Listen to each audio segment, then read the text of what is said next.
Високите температури и појавата на пожари кои беснеат во регионот го наметнува прашањето: има ли Македонија доволно пилоти кои би можеле да управуваат со специјализираните авиони за гаснење на пожари?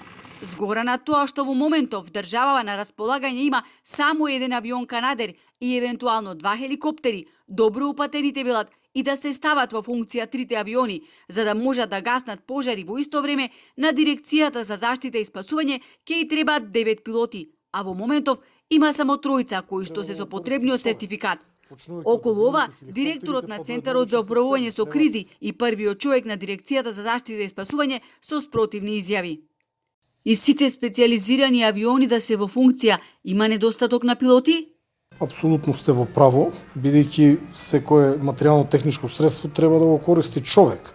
Почнувајќи од авионите, хеликоптерите па до една обична цистерна. Треба вешт возач. Да, за жал, доколку имаме пожари со голем обем, постои можност да бараме помош од странство. Не знам од каде ви информација дека немаме пилоти. Пилоти имаме. Дел од пилотите заврши обука, другиот дел од пилотите ќе го завршат до крајот на годината. Тоа што беше отворена како постапка веќе 2 години, затоа што да не забораваме дека имавме ситуација со корона, кој што година и пол беше се затворени и за време на тој период они не може да ги завршат тоа што им беше започнато. Максути уверува дека на пилотите им биле продолжени лиценците и дека тие извршиле и пробни летови, бидејќи станувало збор за многу специфични и ризични летала.